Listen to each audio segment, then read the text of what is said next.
Let me tell you a story so shocking that even the judge admitted they had never seen anything like it before. In Cleveland, a man kidnapped a 60-year-old woman and trapped her alive inside a plastic container in his home. Days passed before the police arrived at his doorstep. But when they knocked, he told them to leave, and they did. However, just hours later, officers returned. This time they noticed something small yet crucial. It led them to check again, and what they found left even the most experienced investigators speechless. When confronted, the man had an explanation for everything. He insisted he was working with law enforcement and claimed he had done nothing wrong. But as detectives dug deeper, his story quickly began to fall apart. This is the case of Dalai Edmund Geyer, and once you hear the full details, you'll understand why authorities called it one of the worst crimes they had ever encountered. But before we begin, I want to take a moment to thank my amazing viewers. Your likes, shares, and comments make these stories even more meaningful. If you're new here, be sure to hit that subscribe button and join Crime Chronicles. Now let's get started. In the days leading up to May 2, 2023, Denton Edmund Geyer encountered the woman who would later become the focus of a case authorities described as one of the worst they had seen. She was 60 years old, familiar with the area, and likely had no reason to be concerned when he offered her a ride. Whether they had prior interactions remains unclear, but what happened next would change the course of her life forever. She entered his vehicle, unaware that she would not leave his home on her own terms. Once inside his residence, things took a dark turn. Denton Edmund Geyer prevented her from leaving. What started as an ordinary ride had now become something far more disturbing. At some point after arriving at the house, he restrained her. Authorities later confirmed that her hands had been zip-tied, limiting her ability to move or defend herself. She sustained multiple injuries, including a wound to her arm.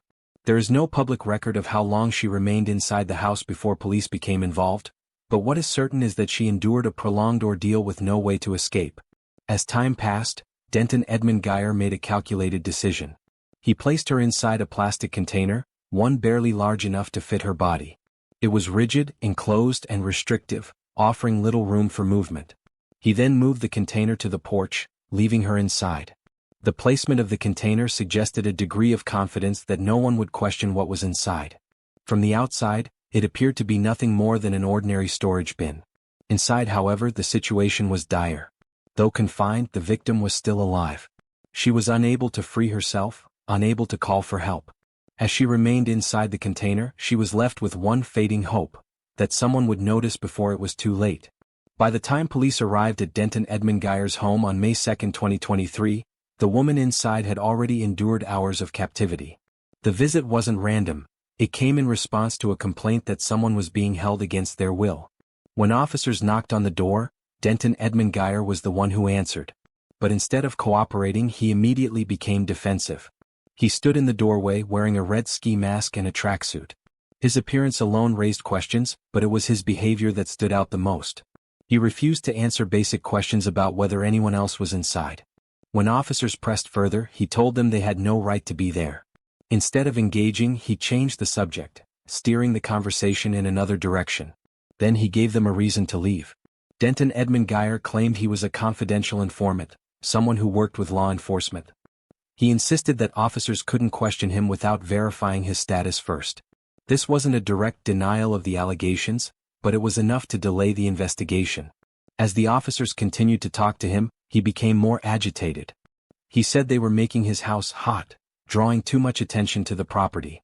His responses didn't clarify anything. Instead, they made it clear that he wanted them gone. Without any visible signs of a crime and without a warrant, police couldn't force their way inside. The law required them to have more than just suspicion. They needed evidence. After a tense exchange, they left. At that moment, Denton Edmund Geyer had avoided immediate consequences. He had stalled long enough, misdirected the conversation, and given officers just enough reason to step away. But inside the house, the victim was still there, hidden from view, unable to call for help. She remained where he had placed her, waiting for someone to look closer. The first visit ended without an arrest, but it wouldn't be the last time police came to that house. And the second time, they wouldn't leave empty-handed. Hours later, a second call came in, this time with even more concerning details. A neighbor had seen something disturbing. According to their statement, there were images showing a woman in distress, injured, unable to move, and trapped. This wasn't just a vague report anymore. Now police had something concrete. With this new information, Officers returned to Denton Edmund Geyer's home. This time their approach was different. They weren't just checking in, they were looking for proof. When they arrived, the suspect's demeanor had changed. He no longer had the same level of confidence he displayed during their first visit. He wasn't wearing the ski mask this time, but his answers were still evasive. Police didn't waste time. They began searching the property. At first, everything seemed just as it had before, quiet, undisturbed, nothing immediately out of place. But then, as one officer moved toward the porch, something caught their attention, a faint sound. It was subtle, almost easy to miss, but as they moved closer they could hear it more clearly, a muffled moan, barely audible. The sound was coming from a black plastic container. At first glance it looked like nothing more than an ordinary storage bin. It was closed, with no immediate signs that anything was wrong. But as officers listened, the reality set in. Someone was inside. They lifted the lid. Inside they found the 60-year-old woman. She was folded into the small space, her body cramped and unresponsive. Her injuries were severe and she couldn't move on her own. Despite everything she had endured, she was still alive. Officers immediately called for medical assistance. Moments later, paramedics arrived and rushed her to Metro Health Medical Center. This time, police weren't leaving without an arrest. Denton Edmund Geyer was taken into custody on the spot. He was transported to the station, placed in an interrogation room and questioned. From the moment the interrogation began, Denton Edmund Geyer denied everything. He insisted that police were overreacting, that he had done nothing wrong, and that the situation was being blown out of proportion. At first, he refused to acknowledge that a crime had even taken place. But when officers pressed him with the evidence, the victim found inside a container, barely able to move, his story started to shift. Realizing that denial wasn't working, he changed his approach. He admitted that he knew the victim but claimed that she had threatened to expose him. According to him, she had tried to reveal that he was a confidential informant, and that put him in danger. At no point did he express concern for her condition. Instead, he framed himself as the real victim. Then he took it a step further, blaming the police. Instead of taking responsibility, Denton Edmund Geyer accused the officers of failing to do their job properly. He claimed that he had more than enough time to do whatever he wanted and implied that if they had searched more thoroughly, they would have discovered the truth sooner. It was a bizarre and unsettling statement. He wasn't trying to justify his actions anymore. He was criticizing the people who had stopped him. As the interrogation continued, his tone remained unervingly casual. He admitted that he had punched and slapped her. It wasn't a confession in the traditional sense. It was a statement of facts, delivered without any recognition of the harm he had caused. By the end of the interview, investigators had everything they needed. He had admitted to physically restraining the victim. He had confirmed that he moved her between rooms before placing her inside the container. He had acknowledged that he left her outside, unable to move. And yet, he insisted he wasn't planning to harm her further. His words said one thing, but his actions told a different story. As officers escorted him back to his holding cell, he remained emotionless. The case against him was building. The only thing left was for the court to decide his fate. She survived, but for the rest of her life she would bear the consequences of what happened inside that house. By the time paramedics rushed her to Metro Health Medical Center, her condition was critical. She had been found barely responsive, unable to move and struggling to speak. She had endured physical trauma, prolonged restraint, and severe injuries. Doctors worked quickly to assess the damage. The results were devastating. Her spine was severely injured, leaving her unable to walk. She had fallen into a coma, her body struggling to recover from the harm she had endured. The reality was clear: she would never regain full independence. Her new life would be one of constant medical care. She was transferred to a long-term rehabilitation facility, where she required full-time assistance. The woman who had once walked freely through her neighborhood would now spend her days in a wheelchair, dependent on others for even the most basic tasks. Yet, despite everything, she refused to be silenced.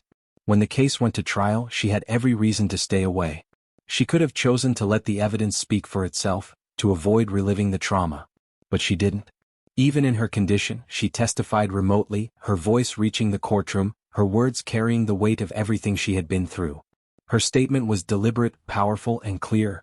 I became the victim of a horrific crime. A crime that included vicious beatings, being held against my will, and being stuffed into a plastic container. It ruined my life as I knew it.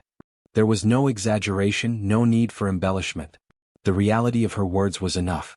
She didn't ask for sympathy, she didn't dwell on the suffering she endured. Instead, she made one request. She asked the judge to impose the maximum sentence. For her, this wasn't about revenge. It was about ensuring that no one else would experience what she had survived. Her testimony wasn't just about punishment, it was about accountability. Denton Edmund Geyer had taken away her ability to walk, her independence, and her sense of safety. She wanted the court to make sure he could never do the same to anyone else. In the courtroom, her words carried a weight that no defense argument could counter. The evidence was already overwhelming, but hearing the victim herself confirm the horrors she endured, that made the reality of the case undeniable. So, on November 29, 2023, Denton Edmund Geyer stood before the court, awaiting his sentence. He had already pleaded guilty to felonious assault, kidnapping, tampering with evidence, and having weapons under disability. In exchange for his plea, prosecutors dropped the attempted murder charge. For the victim, this moment was about justice. For the court, it was about ensuring the punishment fit the crime. Presiding over the sentencing was Judge Holly Gallagher. As she prepared to hand down her decision, she addressed the courtroom. "I have had hundreds of kidnapping and assault cases, but never one of this magnitude." The severity of the crime was undeniable. What the victim had endured was beyond what most cases ever presented in her courtroom. The judge's statement made it clear. This was not just another case, this was something far worse. But while the courtroom grasped the gravity of the situation, Denton Edmund Geyer's own behavior told a different story. During an earlier bond hearing, he had shown no concern for the charges against him. When the judge set his bond at $750,000, his reaction was not one of remorse but frustration. And when the judge refused to lower the bond, he responded with an obscene gesture. Even then, there was no sign of regret. When sentencing day arrived, his attitude hadn't changed. While the victim's life had been permanently altered, Denton Edmund Geyer remained unmoved. Throughout the proceedings, he barely reacted. At times he even laughed. Then came the judge's final decision: 16 to 20 years in prison. It was one of the harshest sentences possible for the charges. And yet, even as the judge announced his fate, Denton Edmund Geyer barely reacted. For the victim, this was a step toward closure. For Denton Edmund Geyer, it was the end of his ability to escape accountability. This time, there was no way to talk his way out of it. Denton Edmund Geyer was sentenced to 16 to 20 years in prison, with an additional 2 to 5 years of post-release supervision. For some, this was a strong punishment. It ensured that Denton Edmund Geyer would spend well over a decade behind bars. But for others, it wasn't enough. The victim's life had been permanently altered. She remained in a rehabilitation facility, needing full-time care. She had lost her ability to walk, her independence, and the life she once knew. Meanwhile, Denton Edmund Geyer would eventually be released. Prosecutors called this one of the most horrific cases they had ever seen. The details were disturbing, the impact devastating, and the lack of remorse from Denton Edmund Geyer only made it worse. Some questioned whether justice had truly been served. Should the attempted murder charge have remained? Would a longer sentence have been more appropriate? Should there have been life without parole, given the victim's condition? While the legal system had ruled, the public discussion had only begun. And that brings us to the end of this case. A crime so unsettling it raises serious questions about justice and accountability.